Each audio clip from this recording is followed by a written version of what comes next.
But yesterday, Dr. Winch shared a simple but revolutionary idea, and that is that we care for our psychological health with the same diligence and the same commitment that we do things like our dental hygiene. And also, Sam shared yesterday, Guy has a specialised practice where he looks at relationships and the family system. So he's going to be speaking today about intimacy and resolving, not creating, conflict. So please welcome Dr. Guy Winch. Are we going to be dancing again? Thank you. Hello again. You have a casual conversation in which you mention you got the giggles at a Broadway show, and the next thing you know, all right. So I'm learning a lot today already. I want to start this way. Psychology has been a science for over 100 years already. And when it started out, after Freud and all of that was done, and there was behaviorism, people thought, wow, we're going to be able to predict human behavior. We're going to be able to really predict what people are going to do. And the idea was, if you're going to predict what someone's going to do, if, let's say, a criminal who's up for parole, what's the likelihood of them offending again, right? So will they or won't they? So for a prediction to be useful, it has to be more than a 50-50 chance, because otherwise it's not useful. That hope never materialized. Psychologists are rarely called upon to predict what people are going to do, because we can't. We're not much better than a 50-50 chance, because human behavior is very complex. So we can't really do that. Now, sometimes we can do a little bit better. We might, let's say, predict with a 60% likelihood that that criminal will offend. But really, what judge is going to make a decision based at 60% likelihood? It's just not good enough. Now, in hindsight, we're great. If you want us to explain why somebody did something they already did, oh, we're good to go. But to predict forward, that we really can't do. But there's an exception to that rule, and it's a whopper. There is one form of human behavior we can predict with accuracies of over 94%. 94%. That's incredibly accurate. And what is that behavior we're predicting? Well, if you looked at your program, you no doubt have noticed this is about relationships. And that behavior is a divorce. Couples therapists and trained researchers about couples can look at a few minutes of a couple interact and predict with accuracies of over 94% whether that couple is going to stay together. And we can also predict whether they're going to be happy in their relationship. So that's quite incredible, because we can't do that with any other form of human behavior. So what is it we see there? When we're looking at a couple interact, what is it we're seeing that tells us with such certainty that they're going to stay together or not? What is it they're doing that indicates that? What is it they're not doing, perhaps, that indicates that? And today, I'm going to give you the answer to those questions and to that issue. I'm going to tell you some of the secrets, the tools of the trade of how we do that. Now, these are not secrets like, I'm divulging something of the secret therapy guild or something. My life isn't in danger for saying these things. These are just things people don't know, and in that sense, they're secrets. But the really better news is I won't just be telling you these things, but to be able to change your relationships, to conform, to be able to do the things you want to do for the relationship to last and be happy, and not do the things you shouldn't be doing, sometimes, and a lot of the times, it's a small little tweak that you need to change. These are not massive changes you need to make. And sometimes many of these very small efforts will yield an incredible result. So let's get started, all right? I'm going to get started with a case study from my practice. All names have been changed. I'm terrible at coming up with fake names, so they're all going to be like Well, all right. Ken and Abby, that's original. So Ken and Abby, both in their middle 30s, came to see me after having a huge fight that almost broke up their marriage. For the first time in their 10 years, the word divorce was hurled in that argument. They were extraordinarily shaken up by it. That had never happened to them before. And they sat in my office. They were clearly distraught. They had been fighting more and more over the past few months. And that fight made them realize they can't go on like this. So I said to them, tell me about the fight. And they looked at one another and they said, no. Usually when couples come because of a fight, they want to talk about, that's what they come for, really. It's like going to the doctor, what hurts? No, I don't think I'm going to tell you what hurts. For the doctor, it makes it a little tricky. So I said, why? And they said, well, it was stupid. I'm like, come on, most fights are. They go, no, it was really, really stupid. And I'm like, now I'm curious. So I'm like, please tell me, what was it about? And Ken said, it was about where to put the dish rag. I'm like, excuse me? And then Abby says, and she says it like this, I'm going to quote, the dish rag, you know, the dish rag, the one you shouldn't hang on the tap where the water comes out and touches it and dribbles all the germs into the cup you're filling, that dish rag? And Ken says, if you put it in the soap dish, it can't dry out. And Abby goes, it touches the water when the water comes out. And at this point, I said, like, it's very stupid. You're right. That was a very, very stupid argument. But the thing is, couples always fight about stupid things. It's always stupid things. Dish rag actually, to me, took the cake. But nonetheless, it's usually stupid stuff. No one ever, comes in and goes, those are your thoughts about geopolitical stability and world peace? I'm out. That doesn't happen. It's dish rags. It's the wet towels on the floor. It's that stuff. So I'm going to ask you, what do you think couples fight about most? What are the topics? Who wants to throw out some ideas? Money, number one. Not in order, but that's one of the top. Kids, yes, so sorry, but it's your fault. Anyway, so no, I can't. It's not your fault. Number two, and what was the other one? House chores. Say again? Chores around the house. Chores. I thought you said nuptials, which was actually the correct answer. So I'm going to go with that. And now, it used to be those three, and now there's a fourth. Anyone? No? Screens. Little screens with numbers on them. Phones, tablets, laptops, screens.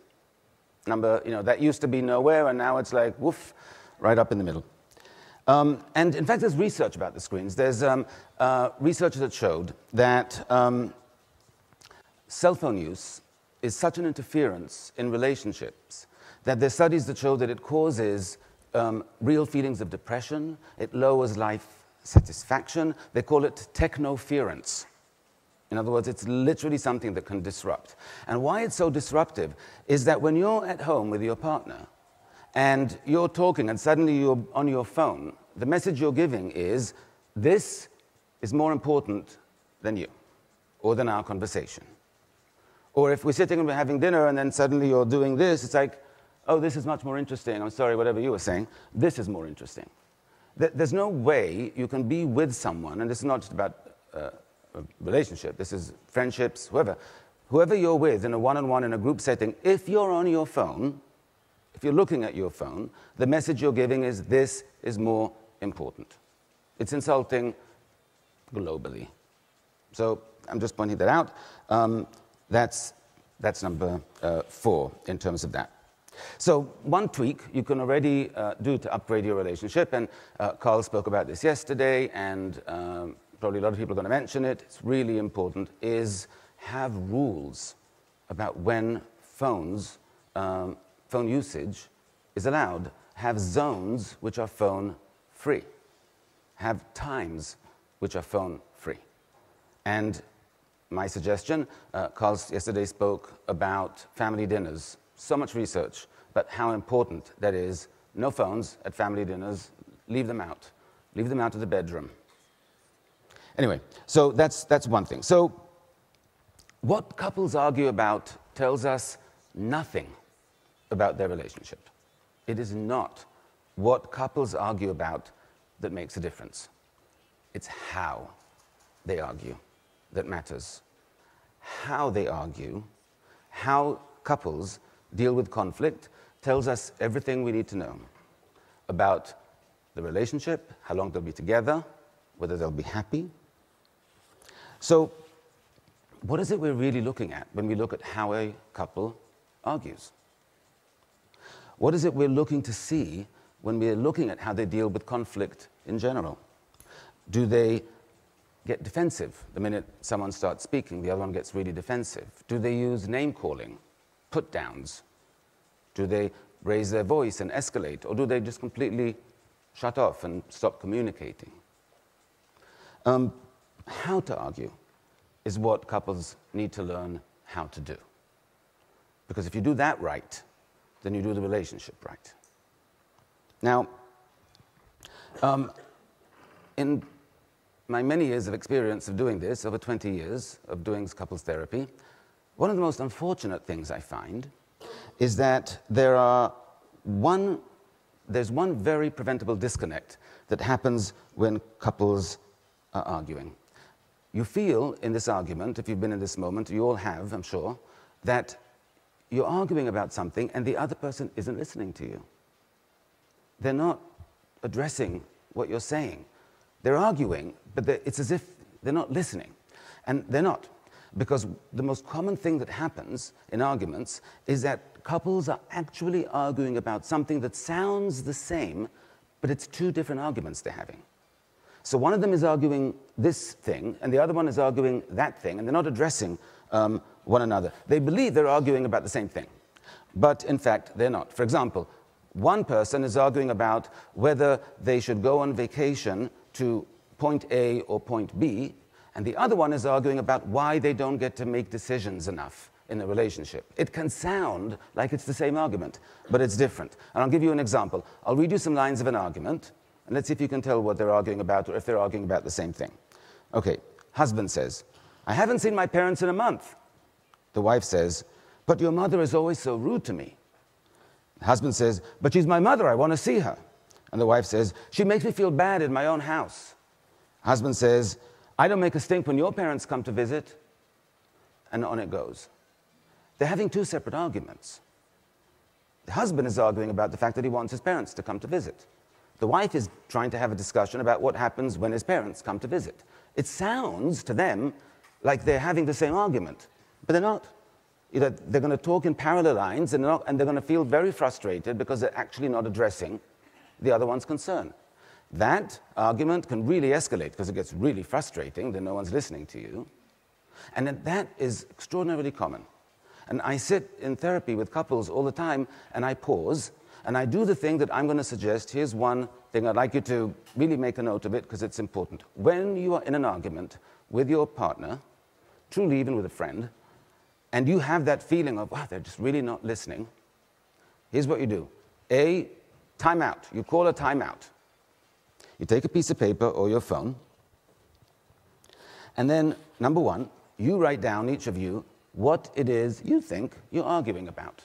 Define it. Be specific. So it's not money, that's, let's say, that's too general. It's that I'm annoyed that we agreed to cut spending and you purchased this thing without telling me. And the other one might write, I'm annoyed that you trying to control what I purchase when I don't try to control what you're purchasing. Another classic example of an argument that's going to go this way and go on and on because they're actually not arguing about the same thing. So when that happens, write down, number one, what you think you're arguing about. Number two, what you think your partner is arguing about. And then when you're done, switch notes. And if it's indeed two similar but slightly different things, two separate discussions. Decide, okay, let's discuss this first, and then we'll discuss this. And that will save a lot of time, because a lot of these arguments, actually not arguments, they're not disagreements, they're just miscommunications, misunderstandings. And it's a shame, but those are a huge percentage of couple conflict, and they're the ones that often escalate because there's a fundamental misunderstanding about what you're talking about. So, the real reason most arguments go badly with couples happens at the starting gate. And that is, the first person who brought up the issue did not do it correctly. They did not bring up their complaint correctly. We know that if I ask most people, some people sometimes say, oh, my wife really annoyed me. This happened. Did you tell her? Nah. Why not? It'll start an argument. In other words, most people are more likely to complain about their spouse to a friend, to their barber, to the bartender, to a stranger in the locker room at the gym, than they are to address it to their partner. This is just true, and the good reason for it is we just don't want to start an argument. Why have conflict? The problem is when you don't voice these things, then you accumulate a lot of resentment and a lot of frustration. And then when you finally decide to talk about it, bleh, everything comes out. It comes out extraordinarily harshly. We call it the kitchen sink. Everything goes into the argument, the dish rags, the kitchen sink, the towel on the floor, everything that went bad, it all comes up. That never goes well. So being able to voice complaints to our partner when we have them is crucial. And when I say voice them, I mean productively, usefully. That is how couples make course corrections, which are necessary all the time. Now, my first book is called The Squeaky Wheel, and it's about the psychology of complaining. And I wanted to write it because I noticed in my practice that there was something very wrong in how we think about complaints. We have such a defeatist attitude, in part because we think it's not going to go well. Why speak up? And so I went to the library, I sat and I read the journals, and I realized, oh, there's good research here, and I know how to do it well. Let me write a book about that. So I approached an agent, and I said to her, there is no book out there, which there wasn't, about the psychology of complaining, and I would be the perfect person to write it. And she looked at me and she said, because you're Jewish. And I said, because I'm a psychologist? Now, she said this because she's Jewish, and she thought, well, Jews, the biggest complainers. But when we tried to sell the book internationally, then the Koreans were the first. The Korean editors go, oh, we love this. Koreans are the biggest complainers. And the Chinese editors said, oh, we're going to take it. Chinese are the biggest complainers. And then the Polish said, no, no, no. Poles are the biggest complainers. Everyone thought they have some kind of monopoly on complaining. Everyone's like, oh, we are such complainers. Well, yeah, we all are. It doesn't matter where we're from. We all are. It's not a Jewish thing, it's not a Polish thing, it's not an Australian thing. We are all very prolific complainers. In addition to being prolific, we suck at it. We're terrible at it. The research shows that on average, for example, if you buy something and you're not pleased with it, 95% of people will not complain to the company about the product because they think it'll be too time-consuming and too frustrating.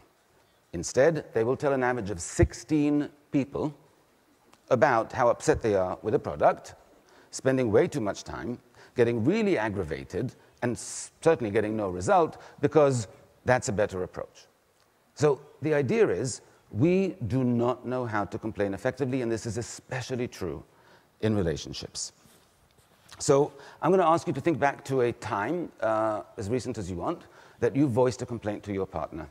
So I'll give you a second to think of it. Think of something that you had those three words that, every person hates. It's four words. We need to talk. Like, that's never an appetizing evening for anyone, right? But think back to the last time, you had the we need to talk, and think about what the complaint was for a minute. Just so you really have it clear in your mind. All right. By show of hands, how many of you thought through carefully what you were going to say before you brought it up? Okay, so that's not a lot. Of those people who raised their hands, how many of you thought through carefully beforehand what the result was that you were trying to get? Okay, so that's 5, 6, 7 people. There we are. You see, there's the issue. Now, when I say to people in a session, oh, and I brought this up, and I'm like, okay, great, what were you trying to achieve? I don't know. All right, what could your partner have done or responded in a way that would be satisfying? I don't know, I just wanted to say it. Well, there we are. That's why arguments happen, right? Because if you don't have a goal, there's no exit ramp. Like, reach the goal, argument done, ding, ding, ding, flag. But if there's none of that, it just keeps going. So even the most basic step of actually thinking through, what do I want to achieve here? We don't do. That is the first thing you have to do when you have a complaint. Ask yourself, what are you trying to get?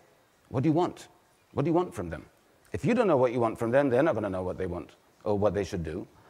So that's the first thing. Maybe you want just an admission of, oh, I'm sorry, I didn't realize, or a recognition of wrongdoing. Maybe you want to make up, maybe you want to promise, maybe you want them to, start thumping their chest and tell, I'm so sorry. Whatever it is, figure out what you want. Now, I'm going to use an example. Here's another incident, specific incident. This one happened just a couple of weeks ago, because I'm going to tell you how to formulate these complaints, but let's look at a specific incident. Joe and Cindy, we'll call this couple, all right? All right. Here's how they described the argument, and I'm going to read what they said. Joe, you knew I was really looking forward to seeing this film, and you knew we had to leave by 5 o'clock, he says to his wife, but you just didn't care. I came looking for you at 5, and you were on your laptop, working away, clueless about the time. Cindy says, I was doing that report for work, and you knew it was important. And then she turns to me, and she said, I immediately closed the laptop when Joe came in. Immediately, the second he came in, but he just lost it and started yelling. And Joe said, because you weren't ready. And Cindy said, I closed the laptop. I was ready. And Joe said, you weren't ready. And I said to Joe, excuse me, what makes you so convinced she wasn't ready? And Joe said, she was naked. All right, convincing. Very convincing. So I look at Cindy, because now I'm an idiot, and she said, well, I just had to throw on some clothes. It takes 2 minutes. And Joe said, it took 20. And Cindy said, because you kept yelling at me, so I couldn't do it. Typical argument, except for the nakedness. So for Joe, Cindy's lateness was a huge issue. And it always caused these big arguments. And it's one of those questions you have to ask, because couples usually have repetitive arguments, like I call them the greatest hits.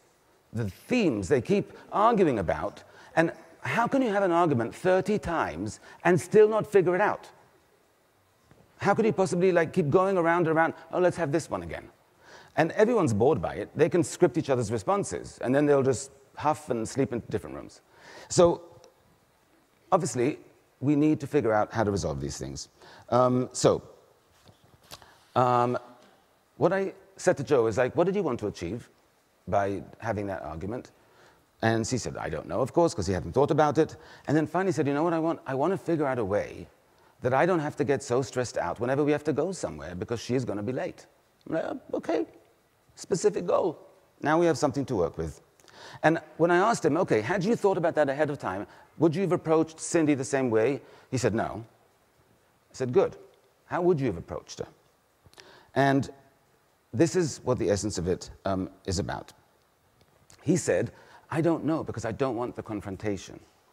Now, here's one problem. A complaint is a confrontation of sorts. Confrontation sounds like a fist fight. It's not a fist fight. But is it a tense moment when someone's telling you that they're not pleased with something you did? Yes. We can call it a confrontation. It's a small one. But you can't get around that. The idea is to keep it contained. Keep it a small confrontation. So the trick in voicing a complaint to your partner, the trick is to voice it in such a way that they get the least defensive as they can get, that they don't get terribly defensive, that it doesn't feel like a confrontation right off the bat. And the way to do that is to use a simple formula. I call it the complaint sandwich. It's a formula some of you know, but the devil is in the details of this. The complaint sandwich has two positive statements and a complaint in the middle. And those are important. Let's go through it. The first positive statement, I call it the ear opener. And the goal of it is to let the person know that something's coming in a way that doesn't make them too defensive. So it opens their ears. So it has to be a positive statement, right? Now, sometimes I'll say to a couple, or I'll say, in this case it was Joe, I said, so if you were going to start with a positive statement, what would it be? And he said, I like the way you did your fingernails. Okay, but it's nothing to do with what you're talking about, so that doesn't quite work. The positive so a positive statement might be something like, you know, I really look forward to our date night. Or, I have such a good time going to the movies with you. Simple. If you're Cindy at that point, you're like, your antennae are up, you know, something's coming, but you're not, you know, in battle mode. So the first slice of bread is the ear opener. The meat of the complaint sandwich is the actual complaint. Or your request for redress, for a response of kind. The meat should be lean as possible. It's a single incident, it's a single principle. You do not need to take a running start from 1993 about all the times the offense happened. Because if your point is lateness, it doesn't matter she was late 105 times. Your point is made equally when you say you're late now, and that's much easier to hear. So the meat should be leaned. No greatest hits with that. Here it would be, look, I know you try to be on time, but it's really frustrating when I think we're going to be late to the movies. Or I get stressed out when I see you're not ready, even if you're just 2 minutes away from being ready. And it takes me a while to calm down, so I don't quite enjoy the first part of the evening because I'm still calming down. That's easy to understand. It's easy to hear, right? So lean meat. And the next slice of bread, the last one, I call the digestive. That's the spoonful of sugar that makes the message go down. And the point here is the message to your partner that if they respond in the way that you're asking them to, things will be good. Because it's that promise of things will be good at the end that will motivate someone to respond to what you want, to give you what you want. Because you're telling them, if you do, things will be cool. So that's much more motivating than, you're a bad person, and even if you fix it, I'll still be mad, which is kind of the text we usually the subtext we usually communicate. So that has to end positively. So Joe could say, if we could come up with a strategy so that you are ready on time when we have a date night, it would make me really happy. Or it would mean a lot if you could set a reminder on your phone. It's a specific ask. If you could set a reminder on your phone when we have a date night so you're ready on time, that would mean a lot to me. So how much easier would it be for Cindy to respond if that's what Joe said? It's so much easier to hear. Now, a couple of condiments for your sandwich. Number one, tone. Keep the tone civil. If the tone is too sharp, or if you're too angry, what people pay attention to is the tone, not the message. So you might be saying something important, and all they're hearing, oh, he's so angry. Look how red his ears get when he gets angry like that. And then there's a little twitch he gets in his eye. Really, he's just so furious. That's what's going on in Cindy's head, and he's not listening to what Joe's saying. So tone, calm, and civil. Number two, only one complaint per discussion, only one incident per complaint. Lean meat. And number three, be as specific as possible. People will respond when there's something specific they can do. Like this thing about set your phone with reminders is terribly specific. It's much easier to say, yeah, I can do that. So be as specific as possible with what you're asking. Now, having to do that sounds simple, right? I mean, the formula's simple. Here's the problem. You are frustrated in that moment. You're angry in that moment. You have to contain that. And that's not easy to do. You have to kind of take a deep breath, maybe a few minutes of meditation, truly, I'm not joking, and calm yourself so that you can deliver that correctly. The problem is, it is not going to be as viscerally satisfying as yelling or as just dumping out, or as just venting, or as just doing all the run-through of the greatest hits. It just feels much better to do that in the moment. It doesn't get you what you want, it causes an argument, and it makes for a shitty marriage. But it feels great in that moment. We have to be adults and take the less satisfying in the short-term route and the more satisfying in the long-term route. So get a handle on yourself, take a deep breath, and voice it well. It takes some planning, it takes some thinking to strategize how you're going to do the complaint sandwich, but do it. It takes 5-10 minutes, but it will make for really productive discussions. Now, that is the easier part of the equation. The more complicated part of the equation is not how to voice a complaint, it's how to receive one. Because we're going to get naturally defensive. We're just being told we've done something wrong. Now, I asked you earlier to think of a time when you had a complaint to your partner. Can you bring that thing up again? There is something all of you wanted in that moment that's the same. No matter what your complaint was, there is one thing you really wanted from your partner that you probably didn't even realize that you wanted, and it's the same thing. You all wanted the same thing. And that is to feel understood. When we're frustrated, when we're angry, we want our partner to get it, primarily. Even more than we want them to say, yes, we'll not be late, and we'll fix this, and we'll fix that. We want to know they get it. It's called validation, emotional validation. It is super important.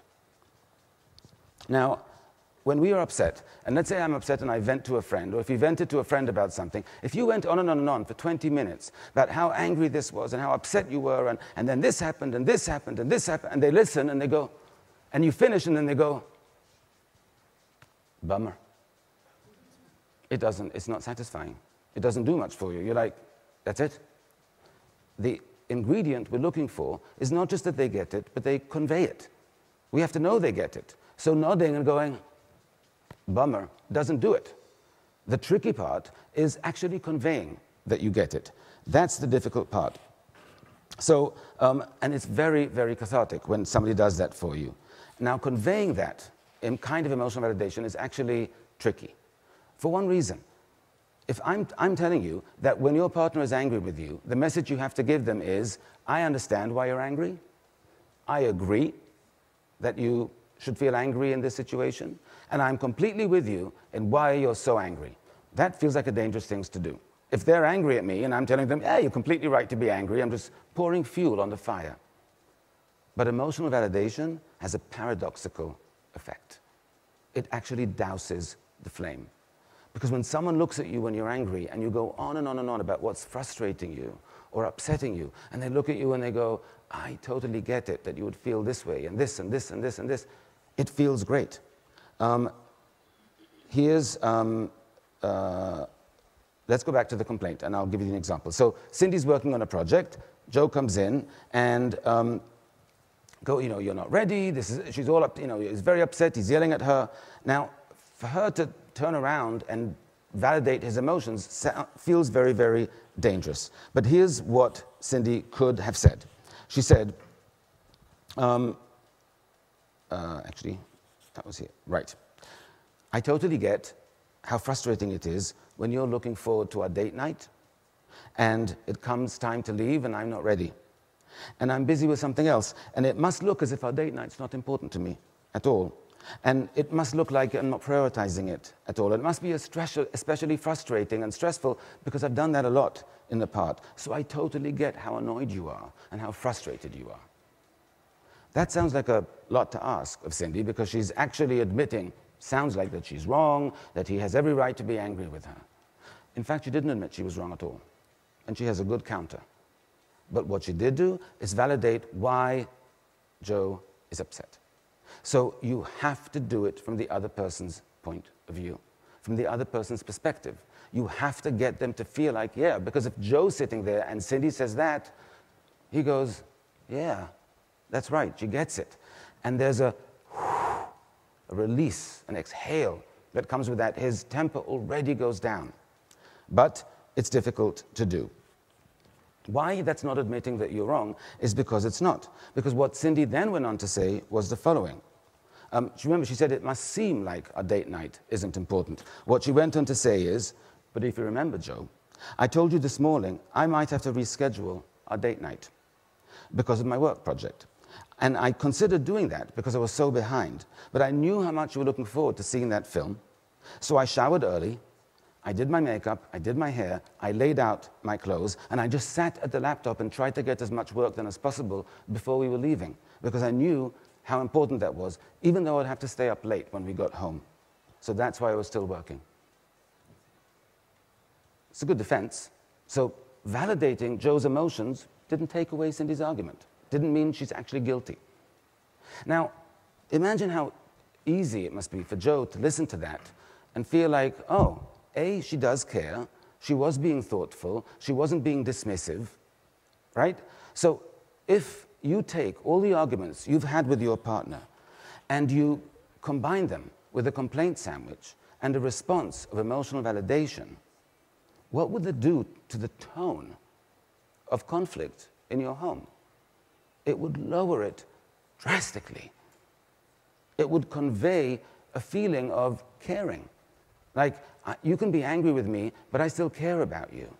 And I'm going to show you that, because I'm going to show you that I get why you're angry, even if I have a really good excuse. And if you want to voice something that's important, I'll listen, and I'll try and validate what's important. And then we can have a productive discussion about what to do. So this complaint sandwich is a bit artificial because it has to slow you down, and emotional validation slows down your natural response of punch and counterpunch. But that's what makes for how to do productive conflict. And when people are looking at couples and how they argue, the couples that can do it in this kind of way, that have a clear communication, that don't rake up all the past, that have these nice statements on either side to really balance out what they're saying, and the ones in which emotional validation happens, and people are like really acknowledging the other person's feelings, those couples go on to have really long relationships and really happy marriages. So it's a tweak. It's a slightly tricky tweak because it goes against our natural instinct of how we fight. But if you adopt it, and especially if both members of the couple adopt it, it is the most powerful way that you can reduce conflict within the home. One more thing goes with that, though. You can probably have 30 things you can complain to your spouse about on a given day. Dish ragging on. So be careful. Be choiceful. The balance we strive for is 80-20. Have you heard of the 80-20 ratio? 80-20 meaning 80% of your communications have to be positive or neutral, only 20% have to be negative or directive. It's true in terms of parenting as well with kids. 80% positive, neutral, 20% directive or negative.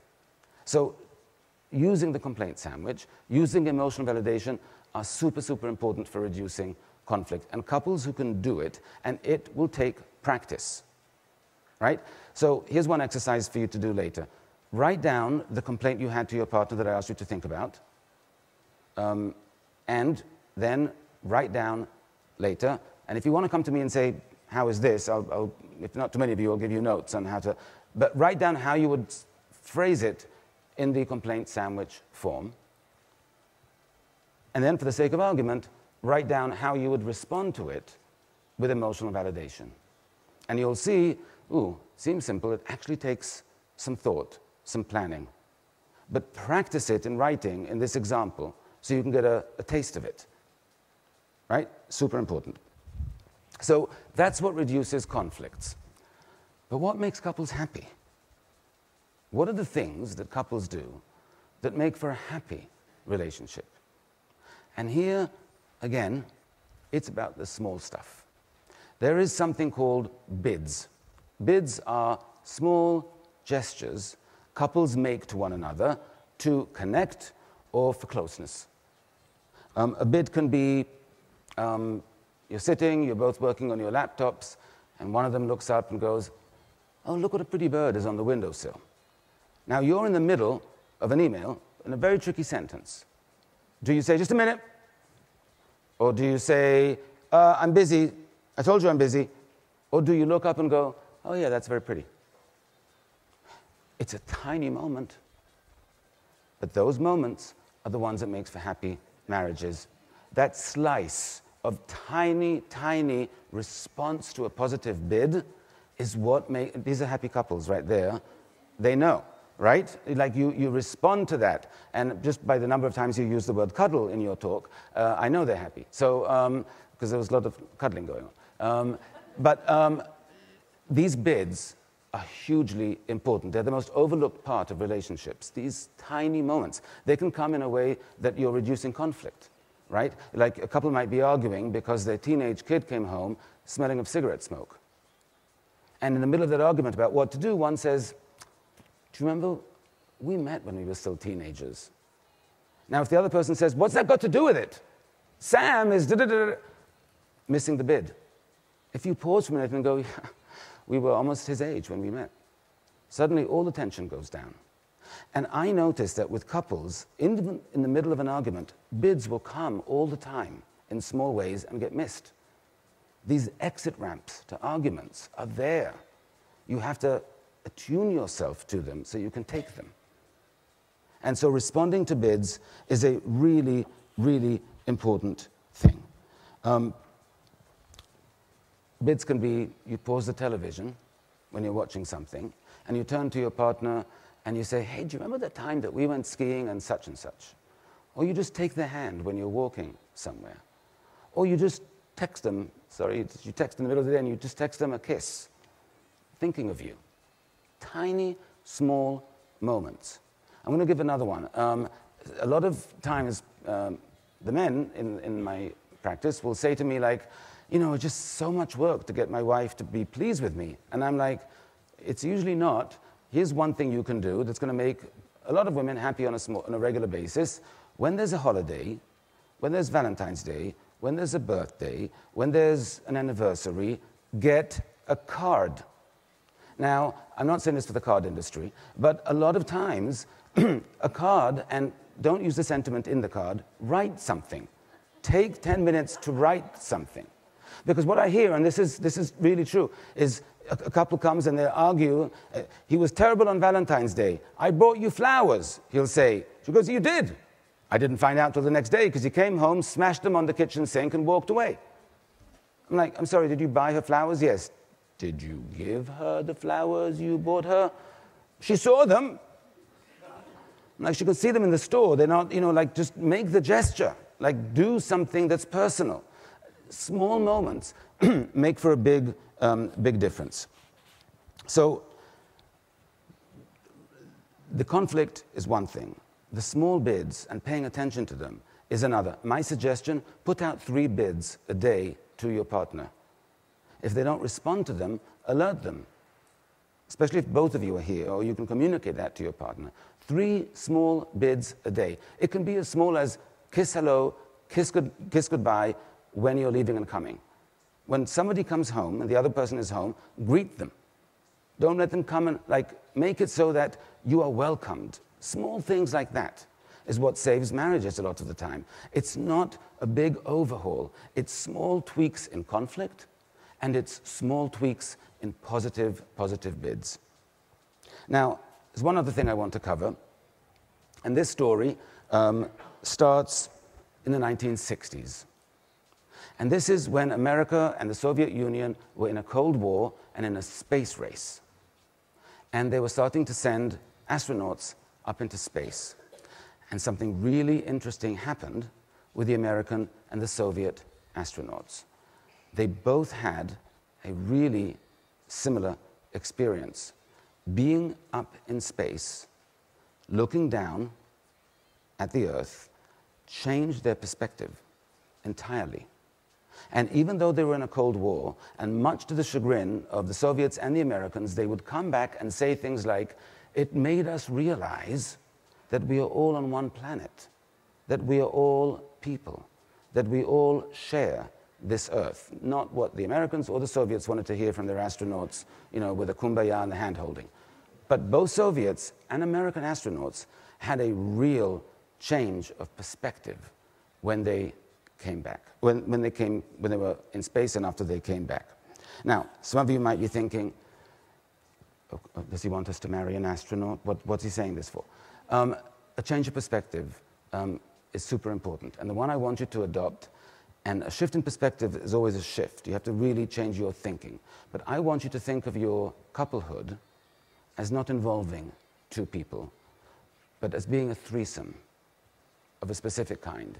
You are three people in your relationships.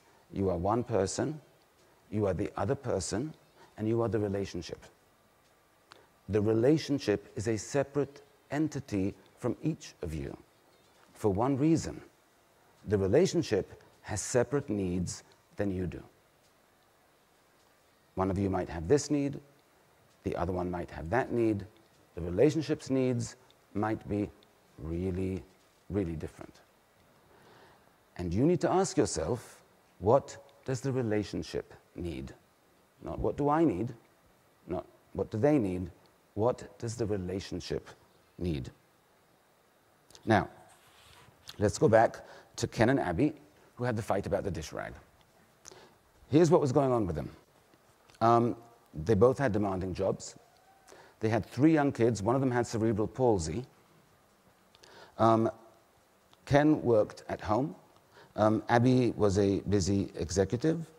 And they were about to start a renovation on their house because Ken needed a better workspace, and they were going to convert the basement into a real workspace. And they were going to change the kitchen because Abby loves cooking, and the kitchen wasn't really conducive to cooking.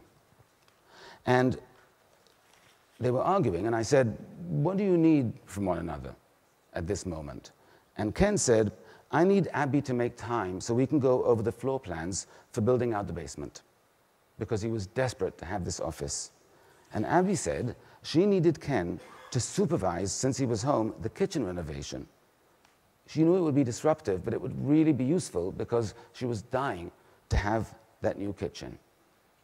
Here's my question to you. So that's what Ken wanted. That's what Abby needed. What did their relationship need? Anyone? I can't hear. Specifically? Say again? Did you say? Okay, actually that's the correct answer. But, again, the cuddlers, all right. But here's the thing. What I think that they needed is, this is what I said to them. I said, you have demanding jobs, 3 young kids, 1 with special needs, you're already overworked and overstressed, and your fights are getting so bad you're throwing out the word divorce. And your thought is, I know, let's do construction on our home, within our home, for 3 to 6 months in which we do not have use of the kitchen. I said, now is the time to do that? They were about to start the next week. So what their relationship needed was no construction right now and a naughty week. I didn't say naughty, I just said weekend, but I'm all with you. And get your babysitter there and go away. They had never had a weekend alone since the first kid was born. Not one. So if you ask yourself, what does the relationship need? You come up with a very different answer than you do if you ask, what do I need? What do you need? How do we argue about what we each need? The relationship is a third entity in your marriage or your relationship, and you have to consider it most. Because if you do what's right for the relationship, by definition, you're doing what's right for you. Intimacy and love and caring are the relationship. If you nurture that, if you pay attention to that, that will flow to you. But you literally have to pause and ask, what does our relationship need at this juncture? What will help the relationship thrive? And you will come up with very, very different answers than you do if you're just asking about you need, and what the conflicts are there. Relationships are partnerships. Like any partnership, it needs a managerial team, and you are the managerial team. And managerial teams need to have regular meetings, regular discussions about the partnership, regular talks about how things are going. You don't wait until things accumulate to the point where you can't stand them. Check in on a regular basis. What I say to my patients is, I travel a lot. Here I am now for a week. And I always, it's a great excuse, by the way, but I don't use it, I used it before I travel that much, is have a session without me. I'm not there for the session, you have one. And come with me with notes about what went well and what didn't, but have the session. Have an hour a week, an hour a month, that you sit and talk about how's it going in our relationship, what do we need to address, what's tense, what's unresolved, how can we make it better, what does the relationship need? Have that discussion once a month, once every 2 weeks. In tense times, once a week.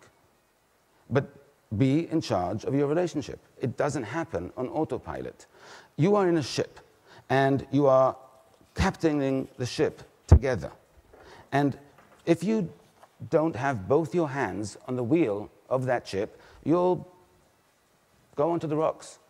It takes both of you to navigate.